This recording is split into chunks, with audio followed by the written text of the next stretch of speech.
Estamos diante de uma aula onde nós vamos tratar de um ponto previsto no edital de advogado da União. Esse ponto não está no edital de procurador federal, não está no edital de procurador da Fazenda. O ponto está na disciplina Direito Administrativo do edital de advogado da União, listado assim. A denominação do tópico é Contratações Públicas Sustentáveis, tópicos do parecer 1 de 2021, CNS-AGU, CNS é Câmara Nacional de Sustentabilidade, aprovado pelo Subconsultor-Geral da União, despacho 525/2021, Gabinete, Consultoria Geral da União, Advocacia Geral da União. Portanto, nós temos que estudar o parecer 1 de 2021. Engraçado que o edital trouxe assim, tópicos do parecer. Tópicos do parecer são os tópicos do parecer. Tópico 1, tópico 2, tópico 3, tópico 4, ou seja, os itens do parecer é que devem ser objeto de estudo por parte daquele que deseja enfrentar com maestria os concursos da Advocacia Geral da União, especialmente o concurso de advogado da União, né? O parecer está aqui, 1 de 2021, se você jogar esse número aqui no Google, você vai encontrar o parecer, mas o parecer está aqui com todas as partes que eu considero extremamente importantes rachuradas, não só dos tópicos, mas também da ementa e da conclusão. Nós vamos ter hoje, como objeto da nossa aula, o parecer 1 de 2021 da Câmara Nacional de Sustentabilidade. Então, vamos ao parecer, as perguntas ficam para o final. Ementa 1. Os órgãos e entidades que compõem a administração pública são obrigados a adotar critérios e práticas de sustentabilidade socioambiental e de acessibilidade nas contratações públicas nas fases do planejamento, seleção, execução, fiscalização e na gestão dos resíduos sólidos. 2. A impossibilidade de adoção de tais critérios e práticas de sustentabilidade nas contratações públicas deverá ser justificada pelo gestor competente nos autos do processo administrativo com a indicação das pertinentes razões de fato e ou direito. 3. Recomenda-se aos agentes da administração pública federal, encarregados de realizar contratações públicas, que no exercício de suas atribuições funcionais consultem o Guia Nacional de Contratação Sustentáveis da Advocacia Geral da União. Então, aqui nós temos a ementa do parecer, e na ementa do parecer, de cara, você já percebe que existe uma preocupação grande, que é o objeto da atividade consultiva aqui da Advocacia Geral da União, no sentido de determinar a obrigatoriedade na contratação pública dos critérios ou da adoção de critérios e práticas de sustentabilidade socioambiental. Então, aqui nós estamos preocupados com o meio ambiente e também com a questão da acessibilidade. E aqui estamos preocupados e falando exatamente das pessoas que são pessoas com deficiência e que, nesse caso, precisam ser respeitadas em termos de acessibilidade. Então, essa é a preocupação principal, ou são as preocupações principais do parecer que nós estamos estudando. A inserção, enquanto obrigação, da adoção de critérios e práticas de sustentabilidade socioambiental e de acessibilidade nas contratações públicas. Então, o objeto aqui principal são as contratações públicas. Por isso que o tópico se chama Contratações Públicas Sustentáveis. Então, estamos tratando de direito administrativo. O objeto aqui é estudar contratações públicas, mas não aquilo que já estudamos a título de licitação e de contrato, mas a título de adoção de critério para essa contratação de sustentabilidade socioambiental e de acessibilidade. Então, isso tanto no planejamento, quanto na seleção, quanto na execução. Então, planejamento e seleção estamos falando de licitação, execução estamos falando da execução do contrato, aquele que foi objeto de licitação, fiscalização, ou seja, durante a execução do contrato, e gestão dos resíduos sólidos, que é um tema à parte do parecer. É importante dizer que essa ideia do parecer é determinar uma obrigatoriedade aos órgãos da administração pública federal. Portanto, não é uma faculdade. Atenção para a palavra obrigados a adotar critérios e práticas de sustentabilidade socioambiental e de acessibilidade nas contratações públicas. Portanto, torna-se uma obrigação. Eu preciso te adiantar que a obrigação não decorre do parecer, decorre de todos os instrumentos normativos analisados pelo parecer que impõem ao gestor federal a necessidade de adotar esses critérios e essas práticas. É importante que se diga que quando o critério ou prática não for adotado, ele precisa ser justificado, ou seja, a não adoção do critério ou da prática precisa ser motivada por ato administrativo, com a indicação das razões de fato e ou direito, e, sempre que possível, a Advocacia Geral da União recomenda a utilização do Guia Nacional de Contratações Sustentáveis, que é um documento da Casa, é um documento da própria AGU. Então, pela ementa, nós já temos muita coisa acerca da importância desse parecer e acerca daquilo que nós temos enquanto conclusão. Como já explico já há muito tempo nos nossos cursos de redação de parecer, a ementa ela já tem que apontar para aquilo que o parecer tem enquanto tarefa conclusiva, ou seja, aquilo que o parecer quer dizer ao agente público, ao administrador. Como de praxe aqui no nosso curso, eu vou tratar do parecer apenas das partes que foram rachuradas, embora o parecer esteja reproduzido na sua inteireza, na sua integralidade no material de vocês, o material também já consta no sistema da escola. Nesse caso, o parecer ele está reproduzido na sua integralidade, mas nessa situação específica eu vou tratar tão somente das partes rachuradas, que sintetizam aquilo que a Advocacia Geral da União entende sobre o tema, acerca da obrigatoriedade da adoção das práticas e também da adoção dos critérios aqui estabelecidos no tópico 1 da ementa, tá? Então vamos lá.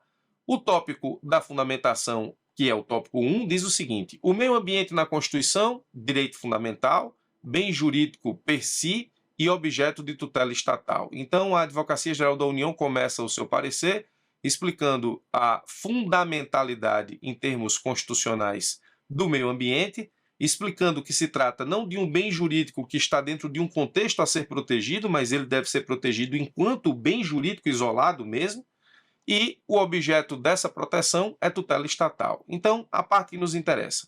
A Constituição contempla uma série de enunciados normativos esparsos que consagram direitos e garantias fundamentais, os mais diversos. Dentre esses enunciados, nós temos o meio ambiente, a partir do artigo 225 da Constituição Federal, e aqui diz: todos têm direito ao meio ambiente ecologicamente equilibrado, bem de uso comum do povo e essencial à sadia qualidade de vida, impondo-se ao poder público e à coletividade o dever de defendê-lo e preservá-lo para as presentes e futuras gerações. O artigo 225 da Constituição Federal, portanto, traz enquanto direito fundamental o meio ambiente ecologicamente equilibrado. Como disse, as partes que importam estão rachuradas. Ainda sobre o artigo 225, ele é expresso ao consignar que o meio ambiente ecologicamente equilibrado é um direito subjetivo, todos têm direito, que o meio ambiente é um bem jurídico da categoria de uso comum do povo, que o meio ambiente é dotado de fundamentalidade material, na medida em que serve de base para o exercício de outros direitos, nomeadamente a vida, essencial à sadia qualidade de vida, que a tutela e preservação ao meio ambiente são deveres do poder público e da coletividade, e que o meio ambiente é um direito titularizado pelas presentes e futuras gerações. Então, essa parte do parecer está aqui rachurada, porque se você quiser conceituar meio ambiente enquanto direito fundamental, eu não vejo como essa parte rachurada deixa de ser essencial para essa tarefa. Ou seja, se você tiver que, numa prova da AGU, conceituar o meio ambiente enquanto direito fundamental, basta com que você siga esse roteiro aqui do caput 225, extraído do parecer da Advocacia Geral da União sobre contratações públicas sustentáveis. Bom, sobre o tema, pronunciou-se o Supremo Tribunal Federal e essa jurisprudência, embora antiga, vale a pena passar por ela rapidamente. O direito à integralidade do meio ambiente, típico direito de terceira geração, constitui prerrogativa jurídica de titularidade coletiva, refletindo, dentro do processo de afirmação dos direitos humanos, a expressão significativa de um poder atribuído, não a um indivíduo identificado em sua singularidade, mas no sentido verdadeiramente mais abrangente, à própria coletividade social. Enquanto os direitos de primeira geração, que compreendem as liberdades clássicas, negativas ou formais, realçam o princípio da liberdade, e os direitos de segunda geração, econômicos, sociais e culturais, que se identificam com as liberdades positivas reais ou concretas, acentuam o princípio da igualdade, os direitos de terceira geração, que materializam poderes de titularidade coletiva atribuídos genericamente a todas as formações sociais, consagram o princípio da solidariedade, e constituem um momento importante no processo de desenvolvimento, expansão e reconhecimento dos direitos humanos, caracterizados enquanto valores fundamentais, indisponíveis, pela nota de uma essencial inexauribilidade. Então, nós temos aqui a ementa do Mandato de Segurança 22.164 do Supremo, de 1995, trazendo o direito ao meio ambiente ecologicamente equilibrado como direito de terceira geração. Isso é bem conhecido no meio jurídico, né? Temos uma passagem doutrinária importante acerca da fundamentalidade desse direito, que diz o seguinte: nos regimes constitucionais modernos, como o português, o espanhol e o brasileiro, a proteção do meio ambiente, embora sem perder seus vínculos com a saúde humana, ganha identidade própria, porque é mais abrangente e compreensiva. Inicialmente, quando começou-se a se estudar o meio ambiente, perquiriu-se acerca da importância do meio ambiente enquanto direito fundamental ligado à própria ideia de pessoa, ou seja, a dignidade da pessoa humana. Isso evoluiu para o sentido de dizer que o meio ambiente é um direito fundamental por si só, sem necessariamente estar anexo à presença humana para que seja considerado fundamental. Nessa perspectiva, o meio ambiente deixa de ser considerado um bem jurídico por acidente, casual, por sua razão extrínseca, e é elevado à categoria de bem jurídico per si, vale dizer, dotado de um valor intrínseco e com autonomia em relação aos outros bens protegidos pela ordem jurídica, como é o caso da saúde humana e de outros bens inerentes à pessoa. Ou seja, embora o meio ambiente ecologicamente equilibrado ele seja importante para que as pessoas vivam de forma saudável, o que o doutrinador está dizendo aqui é que se todos os seres humanos do mundo, por alguma razão, adoecessem, ainda assim o meio ambiente ecologicamente equilibrado é direito fundamental. Então, ele não associa a ideia de fundamentalidade do meio ambiente apenas à saúde humana ou à saúde da pessoa, ou à dignidade da pessoa, ou à vida da pessoa. Ainda que todas, por exemplo, adoecessem, o meio ambiente ainda assim seria direito fundamental e merecia resguardo do Estado. De fato, a Carta Brasileira erigiu a categoria de um daqueles valores da ordem social, dedicando-se-lhe, a par de uma constelação de regras esparsas, um capítulo próprio que definitivamente institucionalizou o direito ao ambiente sadio como um direito fundamental do indivíduo. Deveras, a Constituição define o meio ambiente ecologicamente equilibrado como direito de todos e lhe dá natureza de bem de uso comum do povo e essencial à sadia qualidade de vida, impondo sua corresponsabilidade do poder público e do cidadão pela defesa e preservação. Então, nós temos, portanto, no início do parecer, apenas a ideia de que estamos desenvolvendo a fundamentalidade do meio ambiente. Ainda temos os direitos fundamentais, assim, transcendem a perspectiva da garantia de posições individuais para alcançar a estatura de normas que filtram os valores básicos da sociedade política, expandindo-os para todo o direito positivo, formam, pois, a base do ordenamento jurídico de um Estado democrático. Essa dimensão objetiva traduz consequências apreciáveis. Ela faz com que o direito fundamental não seja considerado exclusivamente sob a perspectiva individualista, mas igualmente que o bem por ele tutelado seja visto como um valor em si, per si, a ser preservado e fomentado.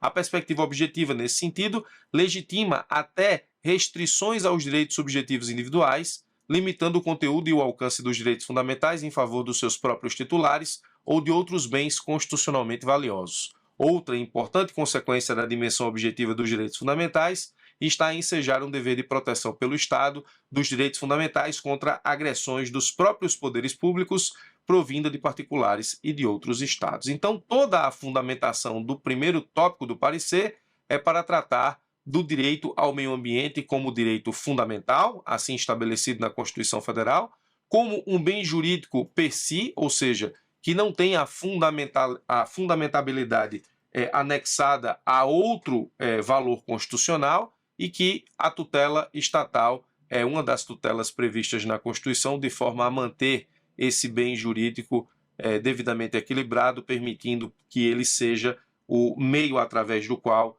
a dignidade da pessoa humana também se exerça ou tenha atuação.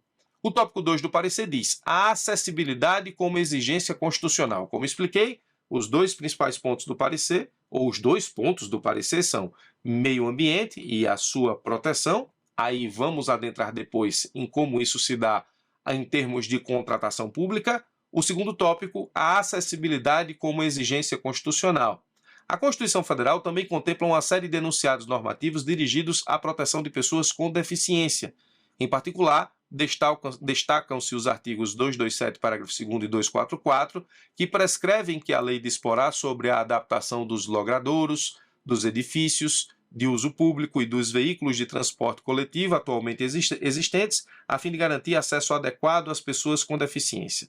Por sua vez, o Decreto 6.979 de 2009 promulgou a Convenção Internacional sobre o Direito das Pessoas com Deficiência e seu protocolo facultativo, que foram aprovados pelo Congresso Nacional por meio do Decreto Legislativo 186 de 2008, conforme procedimento do parágrafo 3º do artigo 5º da Constituição, o que confere status de norma constitucional às suas disposições. Tal convenção definiu a acessibilidade como um dos seus princípios gerais, bem como estabeleceu medidas obrigatórias endereçadas à sua promoção, entre outros em instalações, edifícios, serviços abertos ao público ou de uso público. O artigo 9º, a acessibilidade, diz o seguinte: a fim de possibilitar às pessoas com deficiência viver de forma independente e participar plenamente de todos os aspectos da vida, os Estados partes tomarão medidas apropriadas para assegurar às pessoas com deficiência o acesso em igualdade de oportunidades com as demais pessoas ao meio físico, ao transporte, à informação, à comunicação, inclusive aos sistemas e tecnologias da informação e comunicação, bem como a outros serviços e instalações abertos ao público ou de uso público, tanto na zona urbana quanto na rural. Essas medidas, que incluirão a identificação e a eliminação de obstáculos e barreiras à acessibilidade, serão aplicadas, entre outros, a edifícios, rodovias, meios de transporte e outras instalações internas e externas, inclusive escolas, residências, instalações médicas e local de trabalho, informações, comunicações e outros serviços, inclusive serviços eletrônicos e serviços de emergência. Os Estados-partes também tomarão medidas apropriadas para desenvolver, promulgar, monitorar a implementação de normas e diretrizes mínimas para a acessibilidade das instalações e dos serviços abertos ao público ou de uso público. Rachurados os principais temas, temos dotar os edifícios e outras instalações abertas ao público ou de uso público de sinalização em braille e em formato de fácil leitura e compreensão. Por conseguinte, as medidas de acessibilidade voltadas ao Estado derivam de normas constitucionais e sua realização inevitavelmente depende de contratação pública. Então, o parecer, até para que vocês entendam como se dá a estrutura de um parecer, coisa que eu explico à exaustão nos cursos sobre redação de parecer, primeiro, o parecerista teve o cuidado de situar o meio ambiente como direito fundamental, e essa é uma preocupação para depois inseri-lo enquanto obrigação nas contratações públicas, ou seja, as contratações públicas sustentáveis sobre o aspecto socioambiental, e depois falou sobre a acessibilidade como ordem constitucional, como exigência constitucional, para depois, em outro tópico, também inserir a acessibilidade como critério que precisa ser obrigatoriamente adotado no que diz respeito às contratações públicas.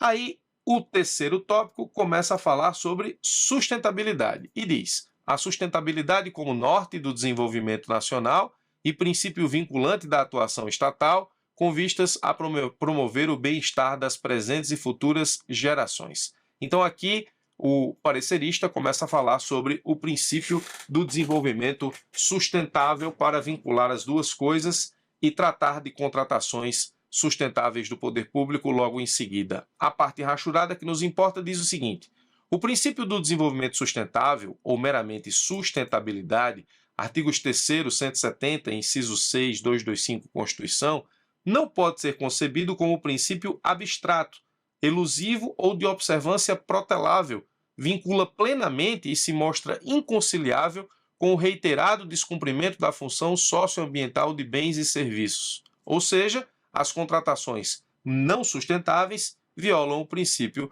do desenvolvimento sustentável. Dessa forma, a sustentabilidade é norma jurídica vinculante que postula a adoção pelo Estado e pela sociedade de medidas concretas que resguardem a vida de qualidade em suas múltiplas dimensões e garantam o bem-estar para as presentes e futuras gerações numa consubstanciação clara da solidariedade intergeracional. Partindo para a parte rachurada, frisa-se o papel de o Estado tomar a dianteira na adoção de medidas claras, concretas e eficazes tendentes à realização dos imperativos da sustentabilidade, notadamente em face de inevitável constatação de que o mercado por si não tem dado conta das legítimas aspirações imateriais do país, nem lidar com as externalidades negativas. Ou seja, essa passagem do parecer aqui é muito importante, porque mesmo após estabelecer o fundamento de que o Estado precisa realizar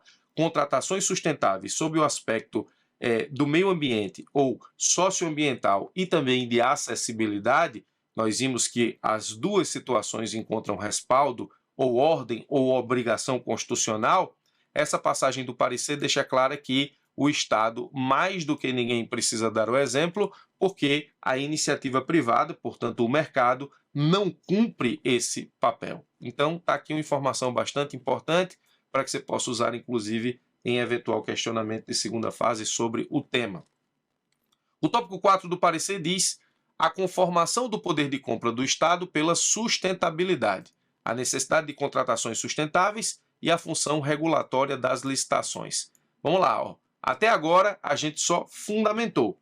Falamos sobre meio ambiente, falamos sobre acessibilidade e falamos sobre sustentabilidade. Os 3 primeiros tópicos do parecer foram tópicos de fundamentação: meio ambiente, acessibilidade, sustentabilidade. Então, se você tiver que responder sobre contratações públicas sustentáveis, você começa desenvolvendo sobre meio ambiente, depois desenvolve sobre acessibilidade e os fundamentos constitucionais, e você faz o link desses 2 comandos constitucionais com também outro comando constitucional, que é a sustentabilidade, dizendo que o Estado precisa cumprir o comando constitucional, até porque o mercado não dá conta dessa obrigatoriedade em termos normativos constitucionais.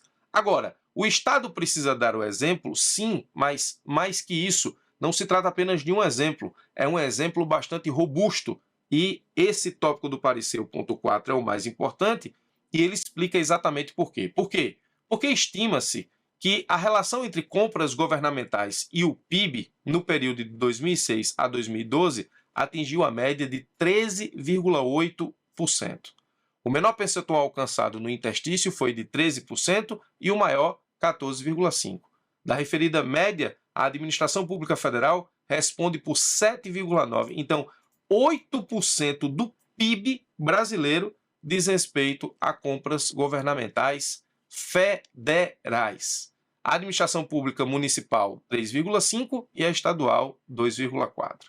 Face a esses dados, não há como negar que o próprio Estado, na qualidade de comprador maior, exerce protagonismo nas cadeias produtivas e de circulação de bens e serviços. Assim, considerando que a produção, circulação e destinação final de bens e serviços concentram parcela substancial da ordem econômica, em sentido ontológico, e, consequentemente, impactam fortemente as dimensões sociais, econômica, ambiental e até mesmo ética e política de uma nação. E 2, que o poder público é o maior adquirente / contratante de bens e serviços, impõe-se que igualmente exerça a primazia na adoção de práticas e medidas sustentáveis no bojo das contratações públicas. Então, o primeiro parecer desenvolveu o meio ambiente enquanto comando constitucional, depois desenvolveu a acessibilidade enquanto comando constitucional, depois falou da obrigatoriedade do Estado respeitar a sustentabilidade e depois está falando agora do impacto do respeito do Estado em relação a contratações sustentáveis, ou seja,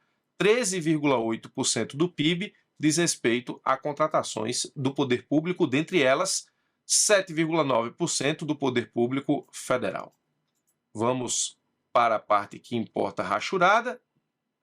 Por licitações sustentáveis, quer-se dizer aquelas que, com isonomia, visam a seleção de proposta mais vantajosa para a administração pública, ponderados com a máxima objetividade possível os custos e benefícios diretos e indiretos sociais, econômicos e ambientais. A sustentabilidade é trazida enquanto princípio pela nova lei de licitação. Você que estudou licitação comigo no curso sabe exatamente disso. Então, nesse tópico nós temos o quê? Que o Estado é um dos maiores, se não o maior, gerador de contratos de bens e serviços na economia brasileira e, portanto, essa contratação, ao partir do princípio de que deve adotar critérios tanto de socioeconômico, quanto socioambiental, quanto de acessibilidade, gerará um reflexo direto nas contratações e nos processos de licitação, a ponto de termos o conceito de licitação sustentável, que é um conceito que, de certa forma, é trazido enquanto novidade na lei de licitação, embora isso não seja novidade em termos normativos gerais, como demonstra o parecer um pouco mais na frente. A sustentabilidade, enquanto princípio constitucional síntese que determina a universalização concreta, e eficaz do respeito às condições multidimensionais da vida de qualidade, conforma o poder de compra estatal aos valores e objetivos que consagra, a ponto de exigir do poder público a realização de contratações sustentáveis. Veja a lógica do parecer e eu vou repetir sempre. Primeiro, meio ambiente, comando constitucional, direito fundamental. Depois, acessibilidade, comando constitucional, obrigação constitucional, inclusive a partir de mecanismos de direito internacional corroborados na legislação nacional. Depois, sustentabilidade enquanto comando constitucional, a reunião dos três, ou seja, contratações públicas sustentáveis. Contratações públicas sustentáveis a partir não só da contratação em si, mas desde o processo licitatório, a ponto de desenvolver o conceito de licitação sustentável, que, como disse, em termos principiológicos, é novidade na nova lei de licitações. De outra parte, oportuno abordar ainda que brevemente uma construção doutrinária afim de matriz constitucional que também justifica e fundamenta a imprescindibilidade de adoção de práticas sustentáveis pela administração. Trata-se da chamada função regulatória das licitações. Então, você que estudou licitação, veja que o estudo da licitação nos termos legais é apenas estabelecer quais são as regras a partir das quais o Estado vai licitar. Sendo que o desenvolvimento sustentável, enquanto princípio do processo licitatório, ele demanda não só para o processo licitatório uma preocupação, mas toda uma construção constitucional acerca da obrigatoriedade da aplicação do princípio e não simplesmente o administrador federal entender: nessa licitação eu vou me preocupar com questões socioambientais, nessa outra não. Não, ele tem essa obrigatoriedade e é isso que estabelece o parecer enquanto função principal. A função regulatória da licitação é uma ideia central de que as licitações não traduzem um fim em si mesmo, mas o instrumento para que a administração pública alcance determinados fins. Tais fins, por sua vez, são aqueles ditados pela Constituição Federal. Tipicamente, a finalidade colimada pela licitação é selecionar a proposta num ambiente, ou a melhor proposta num ambiente de livre e justa concorrência.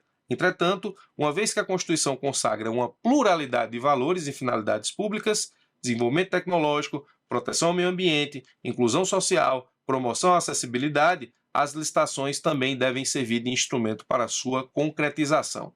As licitações devem ser encaradas como procedimentos voltados à aquisição estanque de produtos, serviços e passam a ser empregadas como instrumentos de implementação de política pública. Deixam de ser encaradas como procedimentos voltados à aquisição estanque de produtos, serviços e obras e passam a ser empregadas como instrumentos de implementação de política pública. Essa é a ideia de função regulatória da licitação. Então, imagine que você está na segunda fase do concurso lá de advogado da União e o examinador pede para que você disserte sobre a função regulatória da licitação ou, nesse caso, a implementação de política pública por meio do processo licitatório. Se você não tem conhecimento do que é a conjugação de contratação pública sustentável com meio ambiente, com acessibilidade, com sustentabilidade, com desenvolvimento sustentável e com a função constitucional do processo licitatório, que vai para além de adquirir produtos, serviços, obras e permite com que esse procedimento também implemente a política pública socioambiental e de acessibilidade, você fica em maus bocados para responder esse questionamento.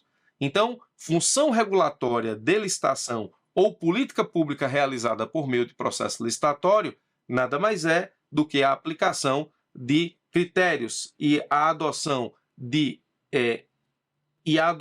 de situações que envolvam o respeito ao meio ambiente ecologicamente equilibrado ou à política socioambiental e também a política de acessibilidade nos termos do que diz o parecer da Advocacia Geral da União. Cuidado com essa passagem, porque ela é muito importante. Portanto, uma vez que, segundo já comentado, o poder de compra do Estado é um forte instrumento de atuação e intervenção na ordem econômica e que a seleção de proposta economicamente mais vantajosa e a garantia da isonomia são apenas alguns dos fins visados pela Constituição, é de todo justificável que tal poder de compra, exercitado mediante contratações públicas, seja direcionado à promoção de outros valores e fins constitucionais igualmente relevantes. Assim, também, sob essa perspectiva, convém que sejam adotados critérios e práticas de sustentabilidade socioambiental e de acessibilidade nas contratações públicas. Aí, a título de arremate, né? O parecerista, ele muito bem orientado e com muito boa intenção, chega aqui no tópico 4 do parecer e ele estabelece um resumo do que ele estabeleceu em termos de argumentação até agora. Ou seja, ele nos apresenta um resumo do que ele estabeleceu a título de argumentos e conclusões até agora. Então, uma boa forma de revisar o parecer até aqui é chegar nessa parte vermelha quando ele diz assim, ó: pois bem, as considerações expendidas até aqui podem ser resumidas nas seguintes proposições. A Constituição inaugurou um Estado constitucional ecológico, em que o meio ambiente ecologicamente equilibrado é concebido como bem jurídico per si e direito fundamental, objeto de tutela estatal. O direito ao meio ambiente ecologicamente equilibrado, dotado de fundamentalidades material e formal, é subjetivamente exercitável perante o Estado, objetivamente conformador de sua atuação e apto a exigir medidas concretas tendentes à sua eficiente proteção e legitimar eventuais restrições a direitos individuais. As exigências de acessibilidade em logradouros, edifícios, serviços e instalações públicas derivam de normas de status constitucional. Vimos que essas normas são normas de direito internacional. O princípio do desenvolvimento sustentável, ou sustentabilidade, construído a partir de dispositivos constitucionais, vincula plenamente o poder público e postula a adoção pelo Estado e pela sociedade de medidas concretas que resguardem a vida de qualidade em suas múltiplas dimensões e que garantam o bem-estar das presentes e futuras gerações. A sustentabilidade conforma o poder de compra do Estado aos valores e fins que consagra, a ponto de exigir do poder público a realização de contratações sustentáveis, especialmente quando considerado que as aquisições públicas representam algo em torno de 13,8% do PIB. A função regulatória das licitações endossa a promoção de fins constitucionais outros, para além da seleção da proposta mais vantajosa e garantia da isonomia, a exemplo da preservação ao meio ambiente e do fomento à acessibilidade.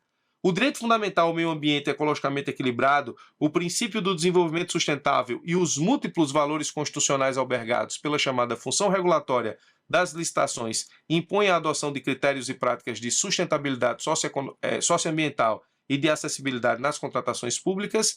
A implementação de contratações sustentáveis é um imperativo constitucional e também se lastreia em normas legais e infralegais que serão doravante abordadas. Então, aqui, e falei muito já no começo, o tópico 4 do parecer é o tópico mais importante do parecer e você precisa, vez ou outra, até sua prova de advogado da União, dar uma lida no resumo dessas proposições que, como disse, de forma muito bem intencionada, o parecerista colocou aqui no meio do parecer. Aqui está o resumo de tudo aquilo que nós estudamos a título de ementa e dos 4 primeiros tópicos do parecer, tá? O tópico 5 do parecer, ele fala sobre contratações públicas sustentáveis como mandamento do legislador. Esse tópico é importante para entender o seguinte: a obrigatoriedade da contratação pública obedecer a critérios de sustentabilidade não decorre desse parecer, porque nem efeito vinculante esse parecer tem. Esse parecer não é daquele que foi aprovado pelo Presidente da República e publicado no Diário Oficial e que, portanto, tem efeito vinculante para toda a administração pública federal. Não, mas não importa. A obrigatoriedade da adoção de critérios, tanto no que diz respeito à política socioambiental quanto no que diz respeito à acessibilidade, não decorre do poder vinculante do parecer, porque ele não tem. Decorre de mandamento do legislador, portanto, decorre de norma, de lei. E nesse tópico, o parecer ele lista todas as normas em que é possível, a partir delas, encontrar mandamentos que obrigam o administrador público a respeitar critérios de sustentabilidade socioambiental e de acessibilidade.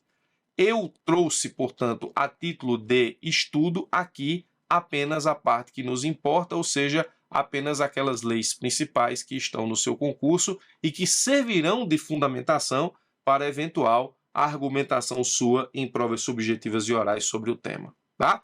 Então, o que está rachurado é o que é mais importante. A Lei 6.938 de 81 estabelece a Política Nacional do Meio Ambiente e diz o seguinte: a Política Nacional do Meio Ambiente tem por objetivo a preservação, melhoria e recuperação da qualidade ambiental propícia à vida, visando assegurar no país condições ao desenvolvimento socioeconômico, aos interesses de segurança nacional e à proteção e dignidade da pessoa humana, atendidos os seguintes princípios: ação governamental na manutenção do equilíbrio ecológico, considerando o meio ambiente como um patrimônio público a ser necessariamente assegurado e protegido, tendo em vista o uso coletivo. E, inciso 2, racionalização do uso do solo, do subsolo, da água e do ar. Então, aqui existe comando para ação governamental que preveja na sua atuação questões sustentáveis ou de sustentabilidade socioambiental. Lei 12.305 de 2010. São objetivos da Política Nacional de Resíduos Sólidos. Prioridade na aquisição e contratação governamental para produtos recicláveis e recicláveis, bens, serviços e obras que considerem critérios compatíveis com padrões de consumo social e ambientalmente sustentáveis. Então, sustentabilidade socioambiental nas contratações públicas decorrente da Lei da Política Nacional de Resíduos Sólidos. Vamos avançando. Tem toda aqui a questão argumentativa a partir das normas. Recomendo que leiam todas, mas para fins de aula o que importa também está na Lei 14.133, que é a nova Lei de Licitação. E o parecer diz assim: a nova Lei de Licitação consagra princípios do desenvolvimento nacional sustentável e seus dispositivos contemplam diversas dimensões da sustentabilidade. A título exemplificativo, destacamos: desenvolvimento nacional sustentável como princípio a ser observado, previsão de parâmetro de adequação ao interesse público de economia na utilização de facilidade na execução de impacto ambiental e de acessibilidade no anteprojeto, ou seja, na fase de planejamento da licitação, incentiva a inovação e ao desenvolvimento nacional sustentável como objetivos do processo licitatório, obrigatoriedade de descrição no estudo técnico preliminar dos possíveis impactos ambientais e respectivas medidas mitigadoras, incluídos os requisitos de baixo consumo de energia e de outros recursos, bem como logística reversa para desfazimento e reciclagem de bens e refúgios quando aplicável, possibilidade de administração convocar audiência pública e ou consulta pública previamente à realização de licitação para a colheita de manifestação e sugestão de todos os interessados, possibilidade de o edital prever a responsabilidade do contratado pela obtenção de licenciamento ambiental, prioridade de tramitação dos licenciamentos ambientais de obras e serviços de engenharia licitados e contratados nos termos desta lei, que deverão ser orientados pelos princípios da celeridade, cooperação, economicidade e eficiência, possibilidade de o edital exigir, na forma prevista em regulamento, que o percentual da mão de obra responsável pela execução do objeto seja constituído por mulheres vítimas de violência doméstica e oriundos ou egressos do sistema prisional, acessibilidade, possibilidade de estabelecimento de margem de preferência para bens manufaturados e serviços nacionais que atendam a normas técnicas brasileiras e bens reciclados, recicláveis ou biodegradáveis, admissão de certificação, certificado, laudo laboratorial ou documento similar que possibilite a aferição da qualidade e da conformidade do produto ou processo de fabricação, inclusive sob aspecto ambiental, emitido por instituição oficial competente ou por entidade credenciada, como prova de qualidade de produto apresentado pelos proponentes, como similar aos das marcas eventualmente indicadas pelo edital, obrigatoriedade de as licitações de obras e serviços de engenharia respeitarem especialmente as normas relativas à disposição final ambientalmente adequada dos resíduos sólidos gerados pelas obras contratadas, mitigação por condicionantes e composição ambiental que serão definidos no procedimento de licenciamento ambiental, utilização de produtos, de equipamentos e de serviços que comprovadamente favoreçam a redução do consumo de energia e de recurso natural, avaliação de impacto de vizinhança na forma da legislação urbanística, proteção do patrimônio público, cultural, arqueológico e imaterial, inclusive por meio de avaliação do impacto direto ou indireto causado pelas obras contratadas, acessibilidade para pessoas com deficiência ou com mobilidade reduzida, artigo 45 da lei. Por que eu coloquei todas as partes citadas pelo parecerista da Lei 14.133 como importantes para que a gente possa estudar? Porque eu pediria de forma muito incisiva, que os senhores, como é possível fazer na prova da Advocacia Geral da União, fizessem referência a esses dispositivos listados pelo parecerista às contratações públicas sustentáveis. Porque se, por exemplo, na sua prova cair contratação pública sustentável, eu penso que você vai ter a obrigação de estabelecer como a nova lei de licitação trouxe em demasia, ou em demasia não diria, mas em grande medida, porque em termos de sustentabilidade nós não temos ainda um conceito do que seria demasia, porque toda ideia normativa que tende a fazer com que a administração aplique a sustentabilidade ou aplique sustentabilidade socioambiental e também acessibilidade nas suas contratações é bem-vinda, mas trouxe em grande medida dispositivos que atestam a necessidade de que as contratações públicas sejam sustentáveis. Então, eu gostaria que vocês pegassem todos esses dispositivos, 45, 42, inciso 3, 26, incisos 1 e 2, 25, parágrafo 9º, 25, parágrafo 6º, 25, parágrafo 5º e 1, 21, 18, parágrafo 1º, inciso 12, 11, inciso 6, artigo 6º, inciso 24, artigo 5º, todos eles é preciso com que vocês façam referência ao tópico que estamos estudando, que é contratações públicas sustentáveis, e a esse parecer.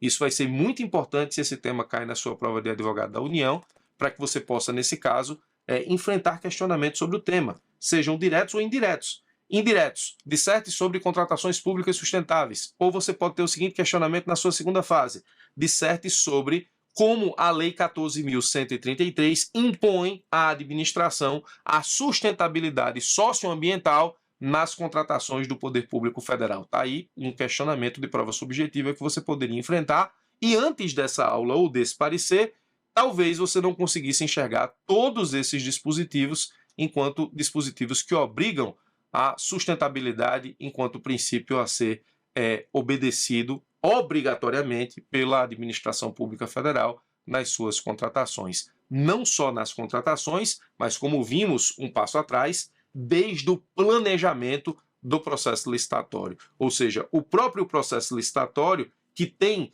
essa possibilidade, antes muito longe, atualmente obrigatória, de estabelecer, por meio do processo de licitação, a ênfase da política pública, nós temos no processo licitatório a obrigação, desde já, de que a administração obedeça a critérios de sustentabilidade socioambiental e de acessibilidade.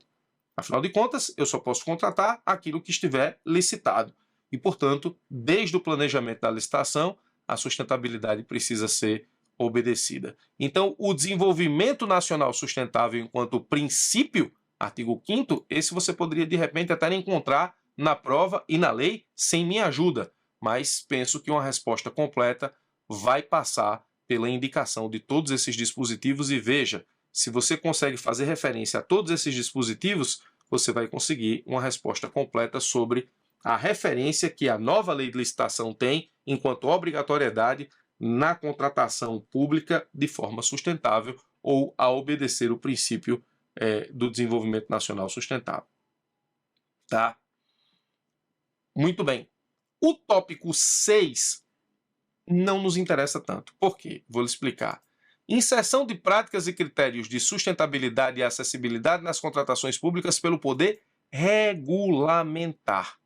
Então aqui são decretos estabelecidos pelo Presidente da República que obrigam, dentro da administração pública federal, a necessidade, a obrigatoriedade de estabelecer a obediência ao princípio da sustentabilidade, especialmente no que diz respeito à sustentabilidade socioambiental e acessibilidade, nas contratações pelo poder público. Por quê? Porque esses decretos cairiam se eles estivessem listados de forma direta no seu edital.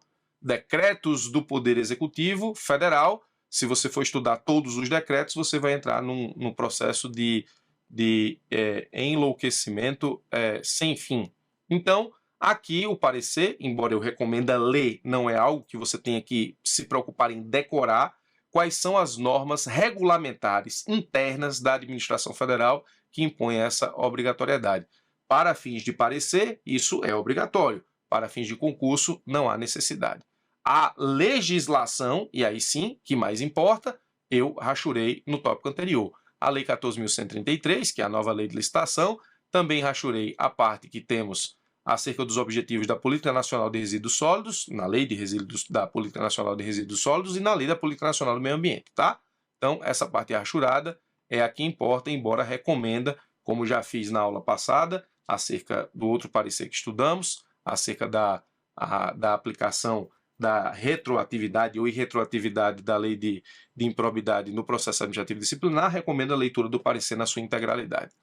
Aí, o tópico 7, obrigatoriedade de adoção de critérios e práticas sustentáveis na contratação pública ou nas contratações públicas. Então, aqui, o tópico 7 da fundamentação arremata tudo aquilo que o parecerista desenvolveu ao longo de toda a peça consultiva. Em vista do que se discorreu até o momento, resta claro que a adoção de critérios e práticas de sustentabilidade no âmbito das contratações públicas não é uma faculdade, e isso eu falo desde o começo lá na ementa, peço atenção à palavra obrigatória, utilizada lá na ementa, dos órgãos e entidades da administração pública federal, mas um dever oriundo de vários diplomas normativos. Então, nesse tópico, o parecerista arremata. E ele arremata enquanto dever, mas reconhece a possibilidade de estarmos diante de uma situação em que esses critérios de sustentabilidade socioambiental e de acessibilidade não possam ser obedecidos. Ele ressalva essa possibilidade. E ao ressalvar a possibilidade, ele dá a saída. Qual é a saída? É preciso fundamentar as razões de fato e de direito a partir das quais não foi possível obedecer o princípio da sustentabilidade. E diz: constatada a impossibilidade de inserir exigências de sustentabilidade em dada contratação, o administrador precisará fundamentar sua decisão, enunciando as pertinentes razões de fato e de direito. Esta, aliás, é a ratio do artigo 2º, parágrafo único, inciso 7, concomitante ao artigo 50, incisos 1 e 2, da Lei 9.784, de 99. A Lei 9.784, você sabe, ela é importantíssima para a Advocacia Pública Federal. O artigo 2º, que ele diz, parágrafo único, inciso 7, diz assim: a administração pública obedecerá, dentre outros, aos princípios da legalidade, finalidade, motivação, razoabilidade, proporcionalidade, moralidade, ampla defesa, contraditório, segurança jurídica, interesse público e eficiência. Motivação é um princípio elencado no artigo 2º da Lei 9.784. Parágrafo único. Nos processos administrativos serão observados, entre outros, os critérios de indicação dos pressupostos de fato e de direito que determinarem a decisão. Então, se critérios de sustentabilidade são obrigatórios nas contratações, a não utilização desses critérios ou a impossibilidade de sua utilização precisa ser fundamentada a partir de pressupostos de fato e de direito. Não é eu vou usar e vou fundamentar porque estou usando. Não, você tem que usar e nem precisa fundamentar porque está usando. Tem que usar critérios de sustentabilidade e acessibilidade. Ao não usar, você vai ter que fundamentar por que não está usando. Artigo 50. Os atos administrativos deverão ser motivados com indicação dos fatos e dos fundamentos jurídicos quando neguem, limitem ou afetem direitos ou interesses. Esclareça-se que a não adoção de critérios e práticas de sustentabilidade de um lado importa em limitação de direitos e interesses transindividuais, meio ambiente, acessibilidade, saúde pública, ainda que por motivos justificáveis. Por outro lado, acarreta a declaração da dispensa ou inexigibilidade de uma contratação sustentável, ou seja, um procedimento que incorpora ditames de sustentabilidade, que, como visto é a regra, frise-se no nosso ordenamento jurídico, a regra é a realização de licitação, por isso, a dispensa ou inexigibilidade deve ser justificada. Do mesmo modo, a regra também é que a licitação seja sustentável. Logo, a dispensa ou inexigibilidade de critérios e práticas de sustentabilidade na contratação pública igualmente devem ser motivadas. Assim, malgrado não se encontre na literalidade dos incisos 1 e 4 do artigo 50 da Lei 9.784 a decisão de não adotar critérios e práticas de sustentabilidade, se conforma à inteligência deles e, consequentemente, demanda motivação. Essa parte aqui é muito importante. De forma expressa, a Lei 9784 delimita a fundamentação da não utilização de critérios de sustentabilidade no processo licitatório? Não, mas a partir daquilo que dizem seus incisos 1 e 4, nesse caso, sim, é a ratio da lei, como disse aqui o parecerista. Aliás, esta é a ratio da Lei 9784, quando diz: os atos administrativos deverão ser motivados com indicação dos fatos ou dos fundamentos jurídicos quando neguem, limitem ou afetem direitos ou interesses. Ora, se o meio ambiente é valor constitucional, é direito fundamental, a acessibilidade também, no momento em que você licita sem respeitar critérios de sustentabilidade socioambiental e acessibilidade, você está limitando, afetando ou negando direito ou interesse. E o 4, dispense ou declarem a inexigibilidade do processo licitatório. Nesse ponto, o parecerista utilizou de uma certa analogia. Para que eu dispense o processo licitatório, eu preciso justificar qual é a hipótese em que ele se encontra dispensado. Para que eu, nesse caso, possa contratar por inexigibilidade de licitação, eu preciso justificar onde está, nesse caso, fundada a possibilidade da inexigibilidade daquele processo. Da mesma forma, para que eu possa licitar sem respeitar critérios de sustentabilidade, eu preciso fundamentar onde está a possibilidade da abertura do flanco em que eu possa utilizar o processo licitatório sem me preocupar com sustentabilidade, tá? E aí, o tópico 8 é um tópico que eu coloco todo aqui em azul, porque é um tópico interno, é um tópico da casa. Significa dizer o seguinte: a Advocacia Geral da União, ela confeccionou o que ela chama de Guia Nacional da AGU para contratações sustentáveis.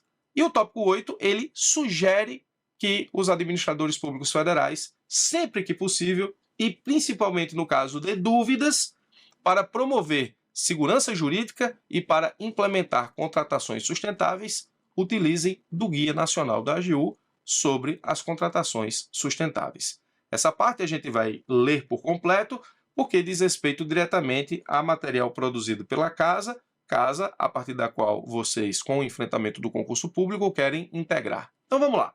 A Administração Pública Federal é obrigada a adotar critérios e práticas de sustentabilidade nas contratações públicas, e nós já vimos por quê.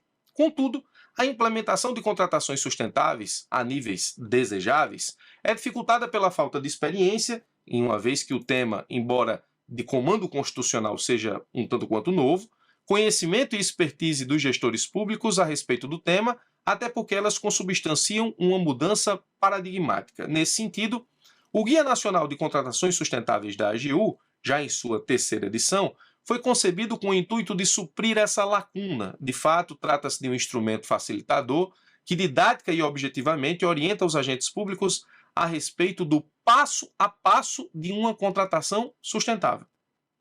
O guia, produzido e periodicamente revisado por membros da AGU, com grande experiência na seara de licitações públicas e contratações sustentáveis, é dividido em parte geral e parte específica. Em síntese, a parte geral aborda questões como os fundamentos jurídicos, o procedimento da contratação sustentável, definições pertinentes, sustentabilidade na aquisição de bens e produtos e nas obras e nos serviços de engenharia.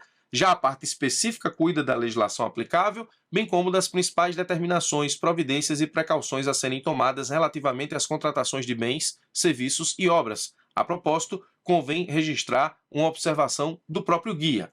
A parte específica aqui constante tem aplicação no âmbito nacional, voltada aos órgãos da Administração Pública Federal assessorados pela AGU. No entanto, sua incidência também pode beneficiar entes dos poderes judiciário e legislativo, com o necessário e prévio exame por órgãos públicos desses poderes de normas ministeriais, que se voltaram para o Poder Executivo, mas que podem ser aplicadas como boa prática de gestão pública sustentável pelos poderes judiciário e legislativo.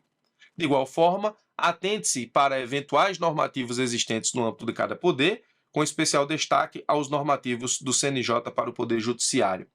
O guia pode ser referência para municípios e estados, também com as ressalvas antecedentes, atentando-se sempre para a observância da legislação estadual e municipal existente nas temáticas aqui versadas, bem como para a necessária e inafastável orientação prévia dos correspondentes órgãos de consultoria jurídica de cada órgão público que pretende deste guia utilizar-se. Atente-se igualmente, previamente à inserção nas minutas das previsões aqui constantes se as normas estão vigentes, foram alteradas, revogadas ou se há normas supervenientes. Assim, o guia não substitui a atividade de consultoria jurídica em cada caso concreto, além de não deter a Câmara Nacional de Sustentabilidade atribuição para o exame de casos concretos de contratação empreendidas por órgãos públicos.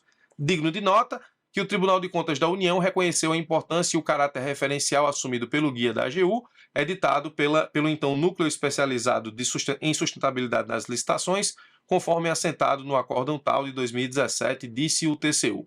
Acerca da exigência de habilitação constante na apresentação de comprovante de inscrição no Cadastro Técnico Federal de atividades potencialmente poluidoras ou utilizadoras nos recursos ambientais e de seu respectivo certificado de regularidade, estou esclarecido, de acordo com as características específicas do objeto de licitação, que seguiu o disposto no artigo 3º da Lei 8.666 e o artigo 17, inciso 2 da Lei 6.938, que instituiu o mencionado cadastro, ademais que possuir amparo no Guia Nacional de Licitação Sustentável, elaborado pela Advocacia Geral da União. Perceba que, pela decisão do TCU, nós temos o guia da AGU sendo utilizado pela administração e isso sendo benquisto pelo TCU enquanto decisão. O Guia Nacional de Contratação Sustentável da AGU, porém, não é apenas um instrumento que pretende facilitar o proceder da administração, mas também visa promover uma atuação administrativa coesa, legal, estável, previsível, concertada e uniforme, em deferência aos princípios da segurança jurídica, isonomia, legalidade e eficiência.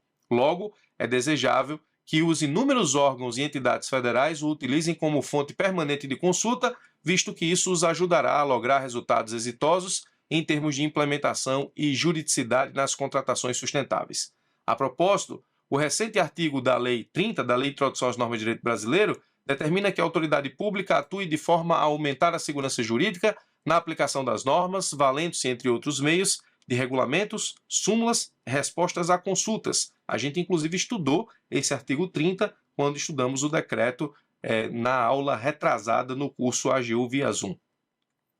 Doutrinadores tecem importante comentário sobre esse dispositivo, no sentido de que ele estabelece ao Estado e à administração o dever de incrementar a segurança jurídica por meio de atos regulamentares e não regulamentares e diz: o artigo 30, que será aqui comentado, diz respeito ao dever de instauração de segurança jurídica por meio do aperfeiçoamento do desenho institucional da ordem normativa, dever público normativamente atribuído de modo imediato, primário e vinculante, pela própria Lei de Introdução às Normas de Direito Brasileiro, a todas as autoridades públicas que profiram decisões e manejem casos de direito público. Parâmetros de segurança jurídica em uma perspectiva geral e de previsibilidade e estabilidade jurídica sob um ângulo mais específico são exigidos da atuação do Estado de Direito em quaisquer de suas manifestações decisórias. Por tais razões, a Lei 13.655 promoveu inovações na Lei de Introdução com o objetivo de construir estrutura decisória do Estado, órgãos administrativos, controladores, coerente e consistente com a tutela da racionalidade, legitimidade e institucionalidade dos processos. E aqui ele continua. Na verdade, ele está dizendo o seguinte, que o artigo 30 da Lei de Introdução às Normas do Direito Brasileiro, quando estabelece segurança jurídica para que as autoridades públicas tomem as suas decisões por meio de regulamentos, súmulas e respostas, o que ele está desenvolvendo aqui é que regulamentos, súmulas administrativas e respostas a consultas não são os únicos instrumentos que promovem essa segurança jurídica e o parecerista coloca nesse artigo 30 também o guia das contratações públicas sustentáveis da Advocacia Geral da União como um dos instrumentos que promovem segurança jurídica na atuação do poder público, no caso, Poder Executivo Federal. Nessa perspectiva, malgrado não seja uma fonte exaustiva e vinculante, o incentivo à consulta ao Guia Nacional de Contratação Sustentável pelos órgãos assessorados pela AGU é de todo recomendável. O guia não tem efeito vinculante, é recomendado aos administradores a sua utilização, de sorte que ele não sirva meramente de catálogo eventual de pesquisa, mas de efetivo instrumento norteador da função administrativa e propiciador de segurança jurídica em linha com o que diz o artigo 30 da Lei de Introdução às Normas do Direito Brasileiro. Então, fazendo uma breve revisão do que vimos até agora, nós estamos estudando exatamente o tópico Contratações Públicas Sustentáveis e o parecer 1 de 2021 da Câmara Nacional de Sustentabilidade, parecer da AGU. nós vimos que existe um desenvolvimento por meio do qual o parecerista, primeiro, ele trata da fundamentação constitucional do meio ambiente enquanto direito fundamental, enquanto obrigação estatal no que diz respeito à sua tutela e no que diz respeito à sua importância enquanto direito de per si e não anexo a outro direito fundamental. Depois ele trata da acessibilidade como exigência constitucional. Depois ele trata da sustentabilidade como também comando constitucional e vinculação da atuação estatal. Depois do tópico 4, que é o tópico mais importante do parecer, ele faz a conformidade do meio ambiente, da acessibilidade, da sustentabilidade enquanto valores constitucionais para dizer que o processo licitatório e o processo de contratação, eles permitem com que o Estado, obedecendo a todo esse arcabouço constitucional, promova, na prática, sustentabilidade socioeconômica e de acessibilidade, e aqui nesse tópico 4, ele traz inclusive a ideia da licitação, da função regulatória da licitação e da licitação como implementação de política pública, como instrumento de implementação de política pública, além de trazer uma boa revisão sobre tudo aquilo que o parecer já trouxe. Depois, ele estabelece a contratação pública como uma obrigação decorrente da lei ou dos atos normativos e não do parecer, que não tem efeito vinculante. E aqui eu faço o destaque da parte que mais importa, chamando a atenção muito grande para as inovações trazidas pela Lei 14.133, a nova lei de licitações e contratos. Então, eu preciso que vocês façam referência no material de vocês, no vademecum de vocês, que será utilizado para a prova de advogado da União, a todos esses dispositivos, referência às contratações sustentáveis. E, por fim, nesse caso, ele estabelece as conclusões acerca da obrigatoriedade, da sustentabilidade enquanto obediência a critérios para licitar e contratar, e quando isso não for possível, vai ter que justificar, fundamentar e motivar a razão pela qual a sustentabilidade não foi respeitada no processo licitatório e, portanto, na consequente contratação.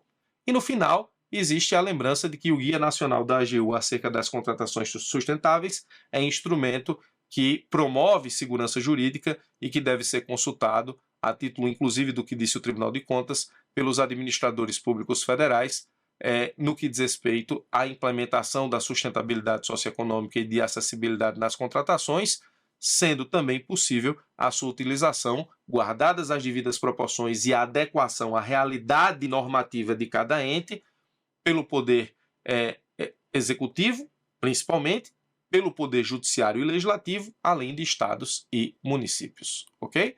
E no final a conclusão. A conclusão é simples e ela apenas retrata de uma forma bem, digamos, resumida, como deve ser a conclusão dos pareceres, tudo aquilo que o parecerista desenvolveu ao longo da sua manifestação. Ele diz, a título de conclusão, que nós temos as seguintes teses.